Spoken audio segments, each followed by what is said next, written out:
Last summer was a trip. For the most part, I spent it hanging out with my friends, enjoying our last summer before all heading off to college. This meant that we were either going to the swimming holes or bonfires and having a blast. It also meant that we were being little punks a lot of the time, especially if you ran into us in the evening. We were always up to something wild and stupid. This one night, after having a small pool party, I was driving back home and I had my buddy Dan in the car. It was around 1 a.m. and the road was covered in fog, so we were driving slowly. We may have been stupid, but we always drive safe. As we made our way down the road, Dan pointed out something weird just off the side of the road. It looked like someone was dragging something into the woods next to the street. Dan convinced me to stop for a second and try to get a better look, so I did. And then Dan cracked his window. Immediately, I asked him not to do it. I could tell something shady was going on. Dan didn't listen though. He loudly yelled, "What are you doing?" But he put on a deep, gravelly voice. So of course, we started cracking up. That was when the figure in the fog stood up straight and turned toward us. I felt chills roll down my spine as it slowly began to back up more and more away from the side of the road and deeper into the fog until it was out of sight. I turned to Dan to talk about what just happened, and we were both equally confused. Then Dan's eyes grew wide, and without saying anything, I could tell that something was behind me. As I turned around to look out my window, I nearly flew out of my seat. A man with a face covered in mud was pressed against the driver's side window of my car. I shouted and quickly threw the car into drive and floored it. I had never been so freaked out in my life. That was until Dan pointed out that he didn't think it was mud on his face. He thought it was dried blood. We got to my house and sprinted inside, even though there were no way that the man could have followed up. I wish it had ended there, but 2 days later, Dan and I were watching the news. Authorities found a body in the woods, not far from where we saw that man. It was the body of an elderly woman who had been bludgeoned to death. I told my father about what happened, and he figured I should report what Dan and I had seen that night. So we called the police, and they asked us to come in to give a statement. I'm not sure if it did any good, as I tried to forget that night, which means I tend not to look into the status of that case at all.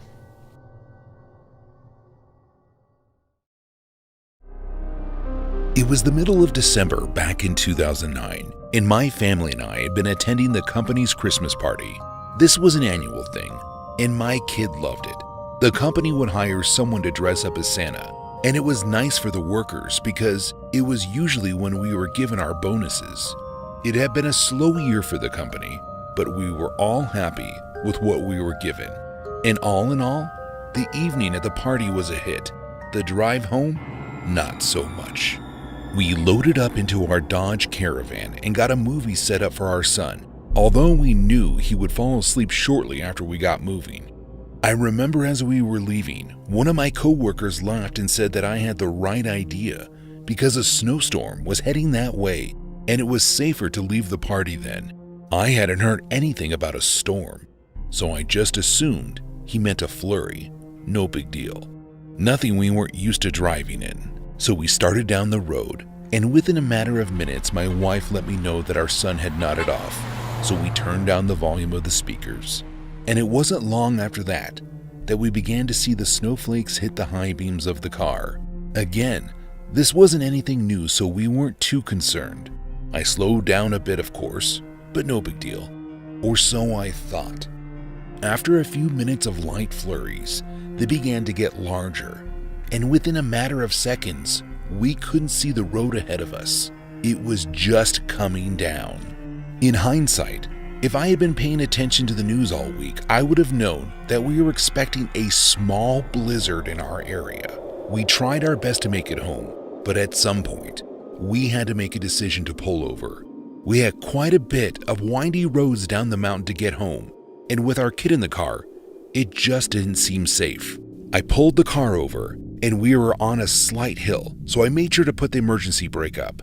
We made sure to bundle up in blankets we had lying in the back of the van for emergencies, and did our best to get comfortable. Our son thought it was like a camping trip, so he was totally fine with the situation. However, a bad situation would turn worse after a few hours. I'm still not quite sure what caused the snow to begin to freeze. Maybe it was a rise and dip in the temperature, but somehow, while we were asleep, the entire road of the hill in front of us became a sheet of ice. And I'm not sure if it was us tossing and turning in our sleep that shifted the van ever so slightly, but somehow the ice ended up under our tires and I awoke to our van sliding rapidly downhill. My wife woke up and quickly wrapped her arms around our son while I tried to figure out something to do. But I knew right away there was nothing. The emergency brake was already up. There was no way to stop us unless we happened to just stop on our own. I could tell we were picking up serious momentum, so I too joined my wife and our son in an embrace and got ready for the worst to happen. Then out of nowhere, bam, I heard the back of the van smash into something, but we stopped. I checked on my family, and they were all okay. When I checked to see what stopped the van, it turned out to be a large rock just big enough for the bottom of the van to get launched onto it. The bone-chilling part is had we not stopped, the van would have likely slid right off the side of the mountain at a steep 20-plus foot drop-off.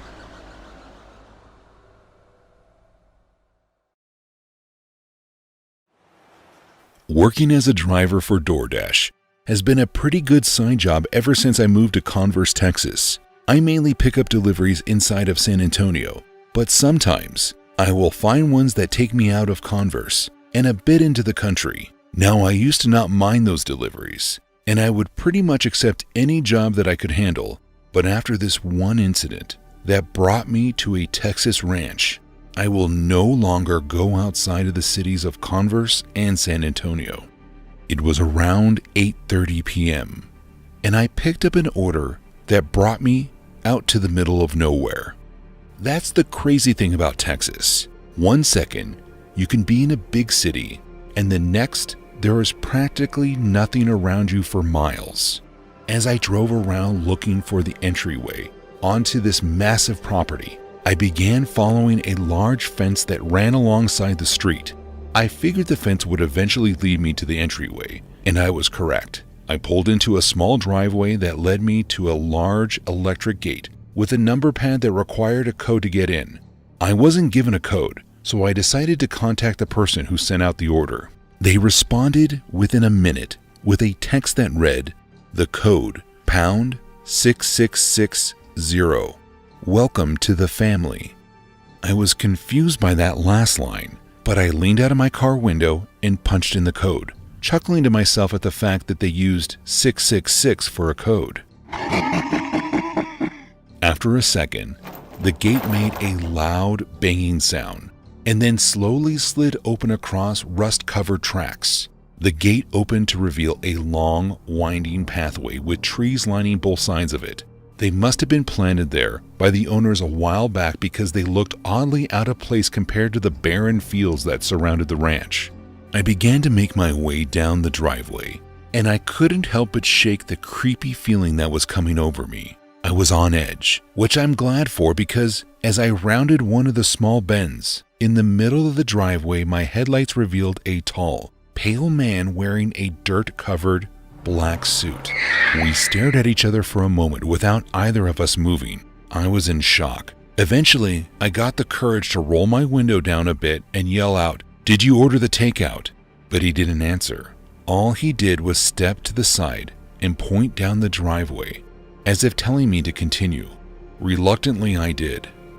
I continued down the pathway, and behind every couple of trees, I can't help but think that I see more people dressed up in a similar suit as the man who had been standing in the driveway. Still, I continued on. Finally, I could see a house in front of me, but as if it was something out of my worst nightmare. Standing on the porch of the large house and along the outside of the driveway were at least a dozen or more men, all dressed in dirt-covered suits, some black and some gray. I froze. I didn't know what to do, but I knew for a fact that nothing could make me get out of my car at that moment. After sitting in the driveway, staring at the group of strange men, I noticed that one of them had something in their hand. My eyes widened as I realized what it was, and I quickly threw the car into reverse. One of the men on the porch was carrying a rifle of sort. I wasn't close enough to see what kind it was, but I knew it was a firearm of some sort. I slammed my foot on the gas and began swinging my car around in reverse to turn around so that I could drive out of there as fast as I could. At that point, I noticed a few of the men now begun walking toward my car. After fully turning around, I put my car into drive and began flooring it. I let out a scream as I heard a loud bang followed by my rear windshield shattering.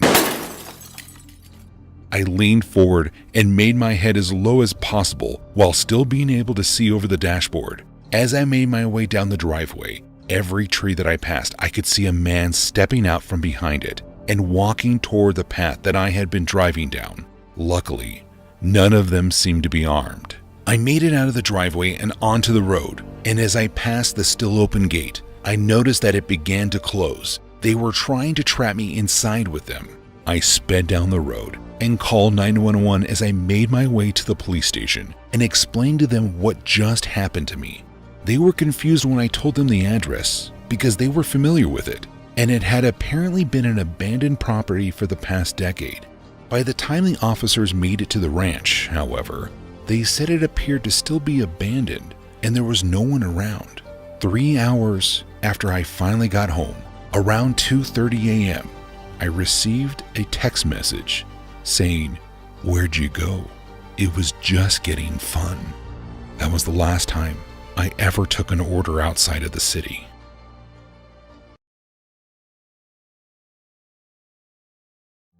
It was during our 2008 family vacation. My family, which included my wife Frances and our son Benny, decided to go on vacation in Northern California. We had always wanted to camp out among the redwoods, and we had heard of a campground that Frances's family used to go to, so we thought it would be the perfect excursion, and at first it was. We were all having a blast, going on hikes and watching all the wildlife running around. There were quite a few trails surrounding the cabins that we got to stay in, so we decided that every day we would go hiking down a different trail. That way, we could enjoy as much as we could during our 2-week stay.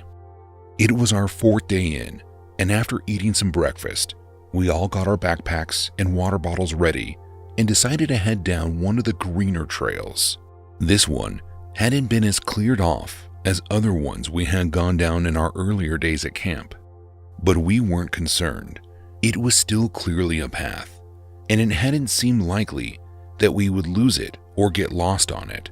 We made our way down the trail as we gawked at the beautiful trees and flora along the trail. It was absolutely beautiful, at least until it was interrupted by something. As we walked, none of us were talking. We had just been enjoying the sounds and sights around us when all of a sudden, we heard the sound of footsteps walking in the dirt behind us. I stopped and turned around to see who or what might have been following us, but I didn't see anything. I figured it had to been a deer or something and was not a big deal, but we were all still a bit on edge and decided to head back to the campground and hang out near the cabin while we calmed down. The rest of the day was uneventful, and eventually we all turned in to go to sleep, and just as my eyes began to get heavy, I heard the sound of something shuffling around outside our cabin. I sat up and was getting ready to walk to the door to check it out when all of a sudden a voice from outside calmly asked, "Can I help you?" I wasn't sure if they were talking to me or if there was something else going on, but then I heard the sound of footsteps walking up the porch of the cabin, and again I heard them ask, "Can I help you?" Only now they were right on the other side of the door, Francis and Benny had both woken up this time, and Francis looked at me wondering what was going on.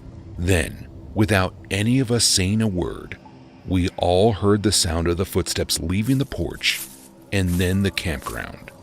I immediately sprang up and made sure the door was locked and moved the dresser in front of it. Francis and I spoke about it and decided that the next day we would all walk through the trail back to our car and leave the campsite early. We didn't think it was safe anymore.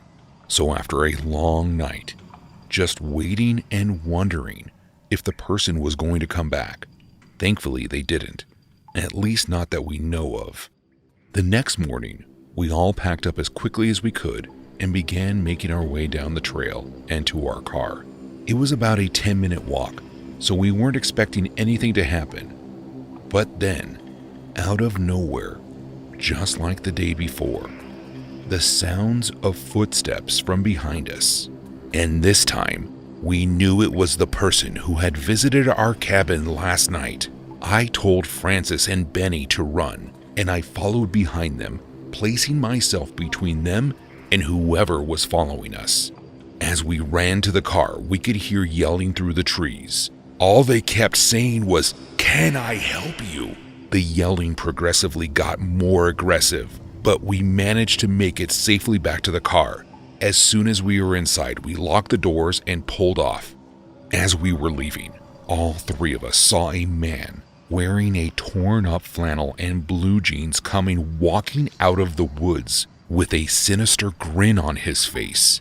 As we sped off, I could see him waving in the rearview mirror.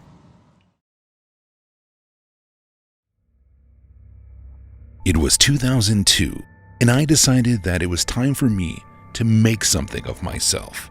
However, I always had a tendency to backtrack on my goals.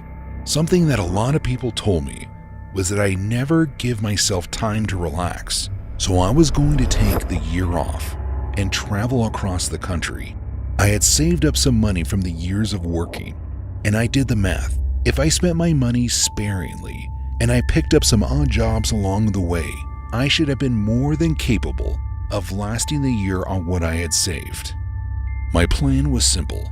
I took a flight from Chicago to New York, and from there, I would travel around each state to see what the rest of the country had to offer outside of my small hometown. Things started off really well. For the first few weeks, I traveled via bus or train from city to city, enjoying as much as I could while remaining on my budget. Something I quickly found out, that it was fairly hard to snag a quick, paying job in a town you were only going to be in for a day or two.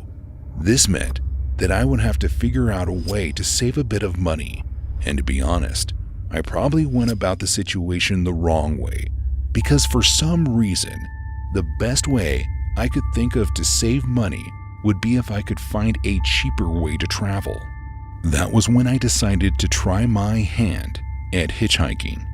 Excuse the pun.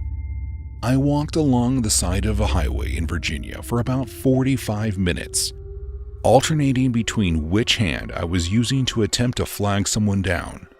And finally, I was happy to see a small two-door sedan slowly pull off.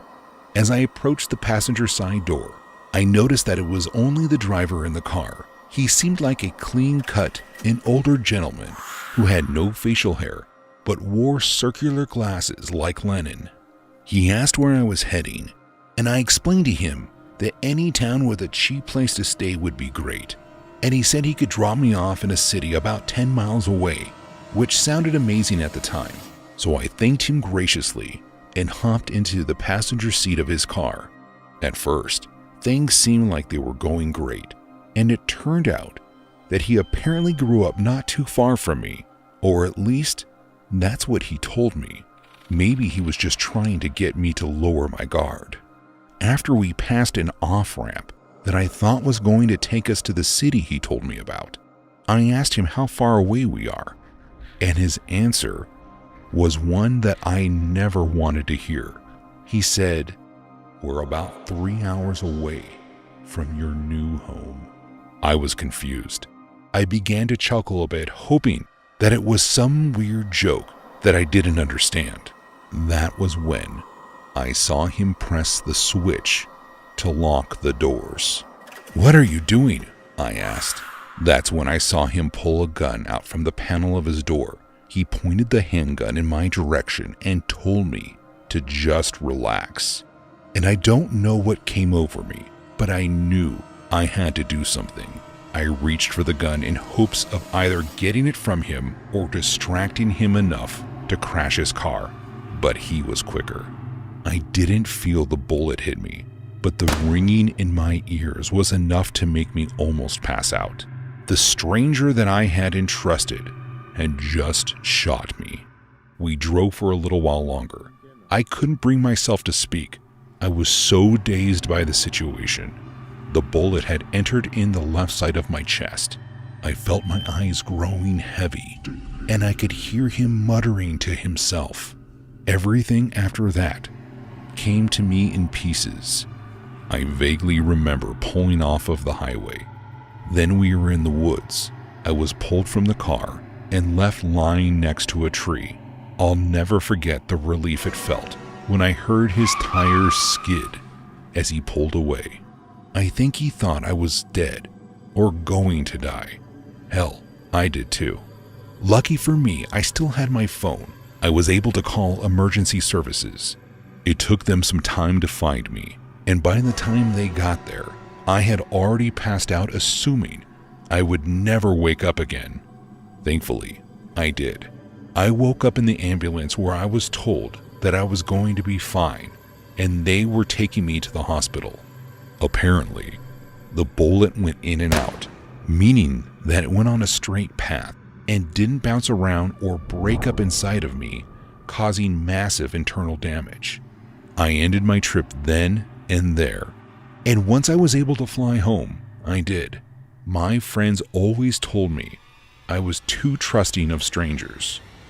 Not anymore.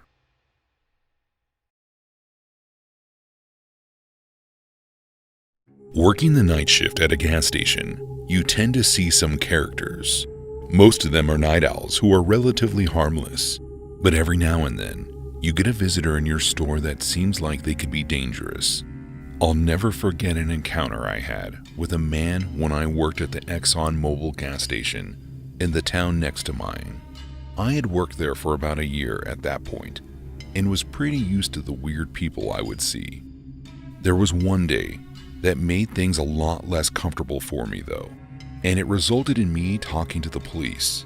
You see, I was working my shift and it was just after 1 a.m. It was a slow day. Just a few people had stopped for gas, and most of them paid at the pump, so I was mainly just enjoying time in the store by myself. That was until a man came in and made his way back to the beer cooler. At first, I didn't think anything about it.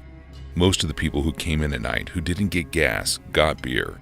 However, when I noticed what the man was wearing, I got a bit on edge. I noticed that his t-shirt had multiple tears in it, and when he turned back toward the register, I could see the front of his shirt and jeans had brownish red stains on them. Now, I try not to judge people who came into the store. Everyone is living their own life, but there was something off about this guy. As he made his way to the counter with a single 40-ounce bottle of beer in his hands, I couldn't help but notice his eyes.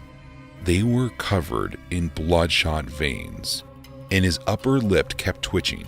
He put the beer on the counter and locked eyes with me. So I asked him if that would be everything, and he didn't say a word. So I figured that was all he wanted, and I told him the total. I don't know if he could tell that I thought something was off with him, but he just stared at me and slowly took a step backward. I told him the total of the beer again and asked him if he wanted a bag with that. But again, there was no answer. Now I was really getting uneasy. I knew something was up, and I couldn't handle it anymore. I took the beer off the counter and told the man that I needed him to leave the gas station before I called the police, and that was when he began to move to the door, all without breaking eye contact with me. But instead of opening the door, he went to turn the lock. I knew how serious the situation was at this point. I pretended to reach for something under the counter, hoping that he would think I was reaching for a gun. As luck would have it, he did, and he quickly unlocked the door and sprinted out of the store. I immediately called the police, and to my surprise, there was an officer at the gas station in less than a minute. After I told him about the man with the stains on his clothes, he told me about something horrible that happened that same night. Apparently, the reason the police got there so fast was that they were already out on a call. They found a man's body on the side of the road. He had been stabbed multiple times, but police managed to find pieces of ripped clothing near the body. They believed that it belonged to the killer, and they believe that whoever it was the man in my shop just a few minutes before. I showed the officers my security footage and told them the direction he ran. I don't know what would have happened had he not been scared by me reaching under the counter. If he had called my bluff, he would have quickly learned the only thing that I kept under the counter was the bathroom key. I probably wouldn't have made it out of the store that night. Do you know how it's most teenagers' dream to be left home alone by their parents for an extended period of time?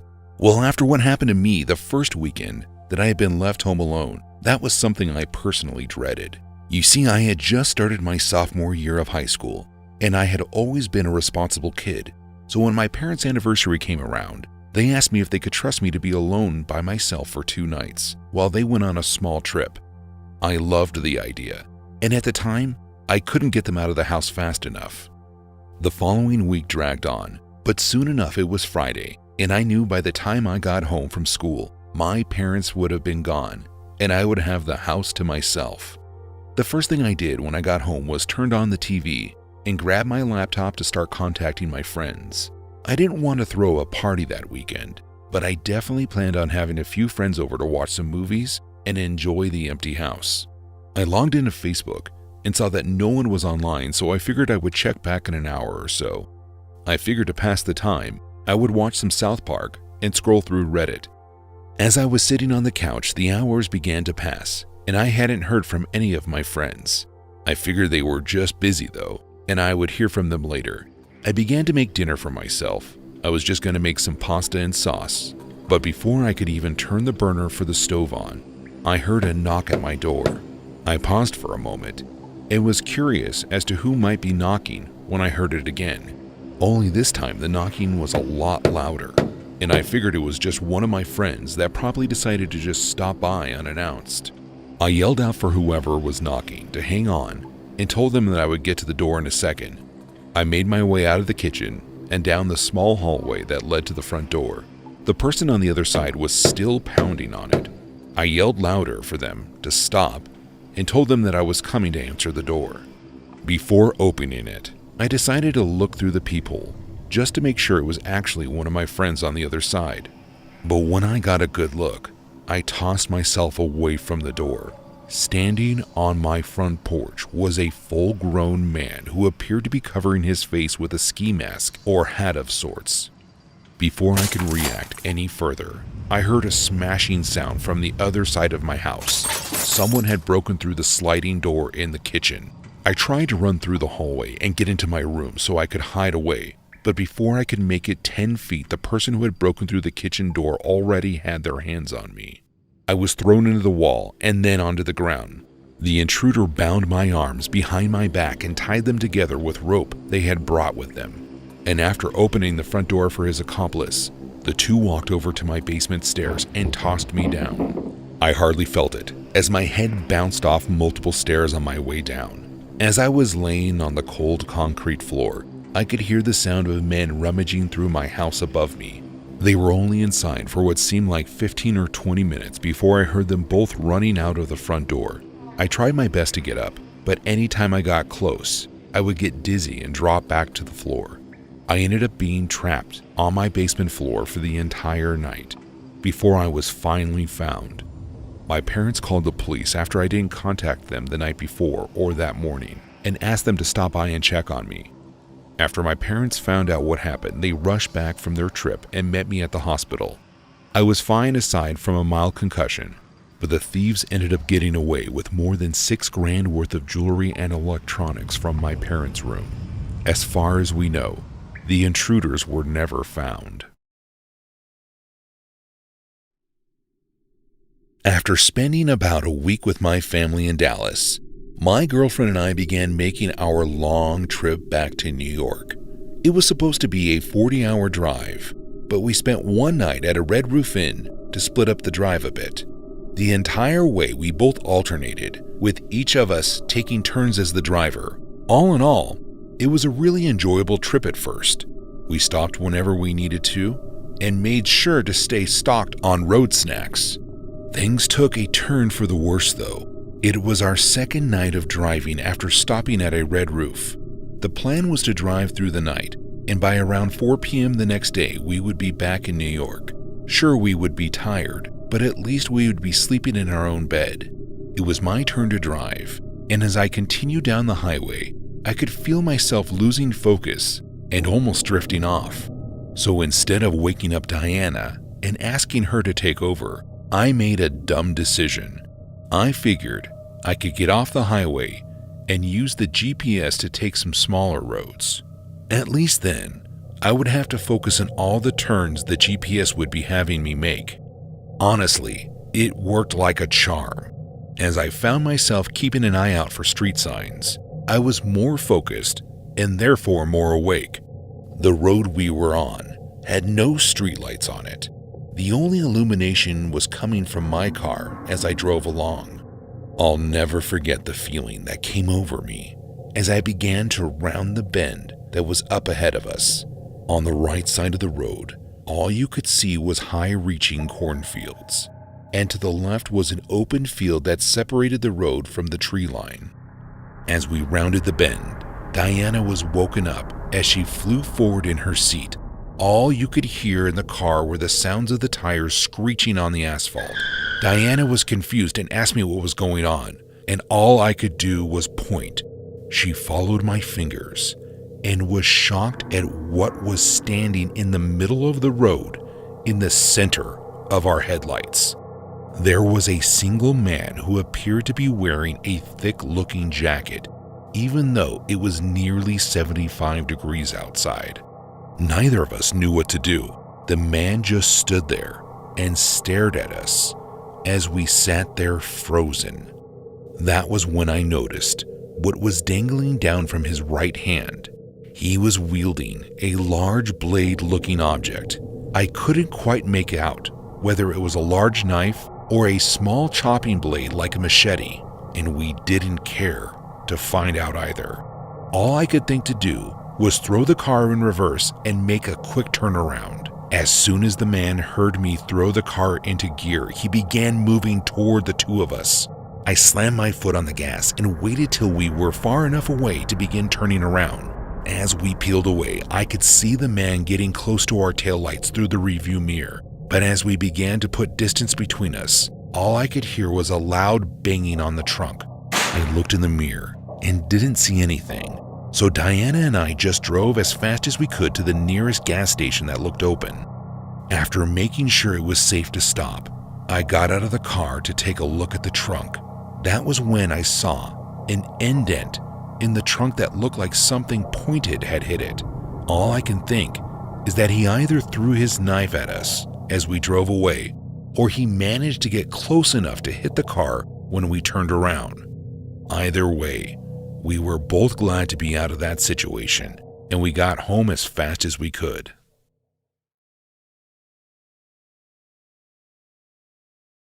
Growing up in Rockland County in New York, one of the most interesting places to visit was the abandoned Letchwood Village, which at one point was a major psychiatric center in that region.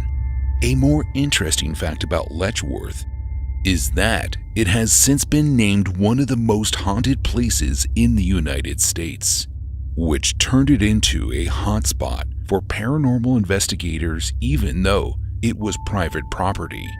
Now, I personally haven't experienced anything that I would refer to as paranormal, but a group of friends and I have been followed around by something on the property. It was the last time I decided to go with my friends to take pictures in the abandoned asylum, and because we had been there on many occasions, we weren't too worried about security much less the paranormal rumors. So we casually made our way onto the property through the woods, along the outside of the premises, and began exploring the trashed and empty rooms and hallways, taking pictures of anything we thought seemed artsy to a bunch of teenagers. And as we were exploring one of the larger buildings, we all stopped in our tracks as we thought we heard something outside. Our minds immediately thought it was security, so we did our best to stay quiet and keep away from any windows until the coast was clear. And after a few moments of silence and no more sound outside, we continued walking the halls, only now we were being fairly cautious of our surroundings. Over the next 20 minutes or so, it was rather quiet, and we thought that any threat that was coming our way had passed. However, just as we let our guard down, we heard the sound of a door slamming closed. Only it wasn't the main door to the building, so it wasn't anyone coming in from outside. Instead, it was the door of a room that was down the hallway from where we were, a room that didn't have any windows that were accessible from the outside, meaning that whoever closed the door was in the room as we passed by it. I could feel the hair on my arms and neck standing and the sensation of chills rolling up and down my spine. Without sharing any words, we all looked at one another and began running to the nearest exit. As we all stumbled outside, we were happy to see that nothing or no one was following us. We all caught our breath and decided that it was probably just a breeze or something anyway, and we all had a good laugh about what happened. And believe it or not, we decided to stay and check out another building while there was still daylight. The building was similar to the first one we were in, only a bit smaller. As soon as we walked inside, we found a few good shots for the camera and had all but forgotten about our terrifying experience from moments before. We were soon reminded of it though, as we all stopped everything we were doing when we heard the sound of the main door rattling. It was as if someone was pushing against it and pulling on it repeatedly, but without holding the button down that unlocks the latch on the door, allowing it to open. We all stared at the door for a second, but as soon as we saw it begin to crack open and light begin to seep through, we all took off deeper into the building. Lucky for us, there was a broken window that had been used to unlock the door from the inside one of the first times we explored. We all sprinted to and through the empty window as fast as we could and made our way to the tree line. Once we were out of sight of the abandoned facility, we made sure that everyone was with us and began discussing what it could have been. We had gone to Letchworth at least 10 times and had never had a run-in like that one. Have you ever had someone randomly add you on Snapchat? Well, maybe after you hear what happened to me, you might not accept the request next time. You see, while I was in college, I got a random request and I accepted it. I just assumed it was a classmate, and I would find out who it was when they messaged me or snapped me. It wasn't long before I started getting some really weird messages. No pictures. They only used the chat feature at first. They would send me things like, "I'll see you after statistics class," or "How was your lunch?" Only they would know exactly what I ate. It was clear that someone knew my schedule and was watching me, but I honestly just figured it was one of my friends playing some weird prank on me. I didn't pay it any mind and often responded with a joke answer or something. But one day, that wasn't going particularly well for me. I was a bit cranky, and when I got a message from the person, I basically told them either to tell me who they are or leave me alone. Immediately, they became aggressive, asking me who I think I am and saying that they are always watching me. So that weekend, I decided to go home and spend some time with my family and old friends to unwind.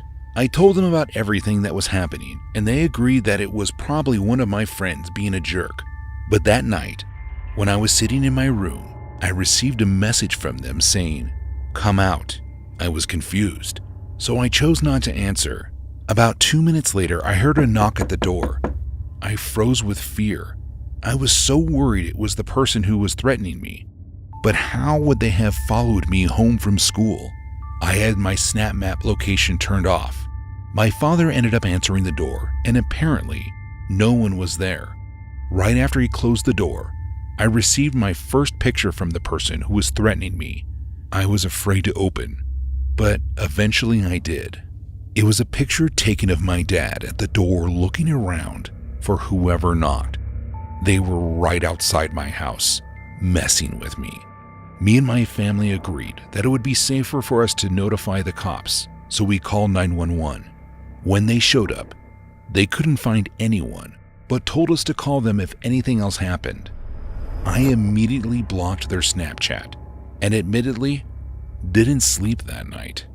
For the next few weeks, everywhere I went, I felt like I was being watched.